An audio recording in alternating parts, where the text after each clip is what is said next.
Today, when you look around at the world, you're probably aware that there are huge, persistent problems. Rampant inflation, a major housing crisis, a climate catastrophe, and endless wars, to name just some of the top contenders. It turns out that if a system is complex enough, complexity itself can act as a kind of cloak of invisibility. Powerful actors can wrap complexity around themselves, then take advantage of people and avoid getting caught and punished. Whoa! My body's gone! This feature of complexity was discovered by a German sociologist in the 1980s named Ulrich Beck. Because the examples Beck studied were highly organized systems and yet were extremely irresponsibly managed, he called his discovery organized irresponsibility. Imagine you're dressed as Where's Waldo and you break a window. You're easily identified and probably have to pay for the window to get fixed. Now imagine you break a window and you're at a Where's Waldo convention where everyone is dressed as Waldo. It's too complicated to sort out who is to blame and assign accountability.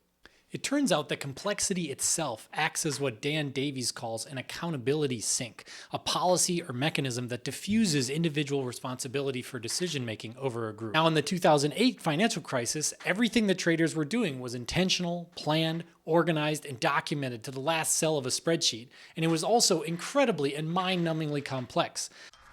The whole housing market is propped up on these bad loans. They will fail. The housing market is rock solid. Even when the crisis became obvious, it was hard to pin blame on anyone. Powerful actors inside of big banks and the government were able to maneuver the crisis into their benefit. The bankers got government bailouts and golden parachutes instead of convictions and jail time. Contrast the 2008 financial crisis with Bernie Madoff, a financier who stole $65 billion from his investors. When his fraud came to light, he was sentenced to 150 years in jail. Let's apply organized irresponsibilities to some other issues. Consider the current chapter of the bloody conflict between Israel and Palestine. No matter which side you agree with, you can probably agree that the situation itself is very complex. Organized irresponsibility explains how the situation's complexity itself enables powerful actors like the leaders of Israel, Palestine, and the US and Iran off the hook for the chaos, death, and destruction going on in the region. Another example of organized irresponsibility is global climate change. The climate crisis is a combination of two enormously complex systems, the weather and the global use of energy and the sequestration of carbon. The inherent complexity of global warming enables powerful actors like fossil fuel companies, transportation companies, politicians, governments, and even environmental nonprofits to avoid taking accountability for the climate crisis. Another example of OI could be the national debt. The national debt of the US is over $35 trillion, and the US tax system is very complex. Powerful, wealthy people are able to use that complexity to evade paying their taxes. So what do we do to fight organized irresponsibility?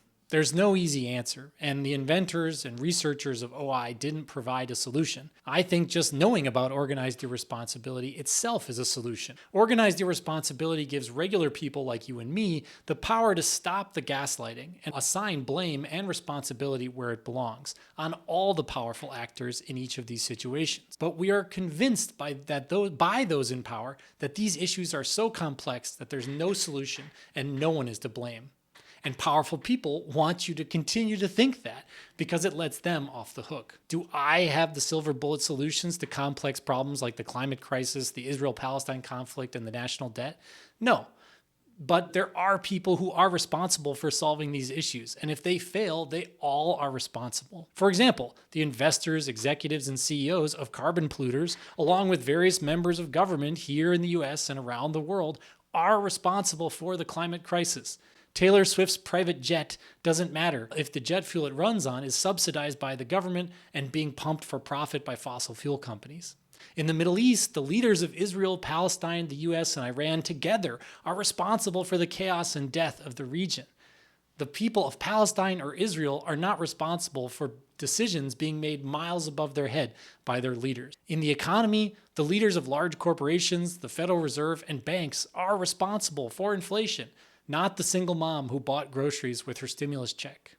So, organized irresponsibility is not a solution to these large, complex problems, but it is a solution to understanding how these problems work and realizing that powerful actors are responsible for these issues, and they all deserve accountability.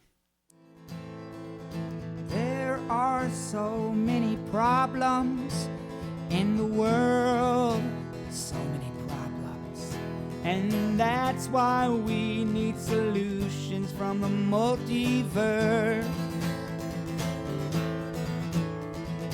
There are so many problems in the world, so many problems, and that's why we need solutions from the multiverse.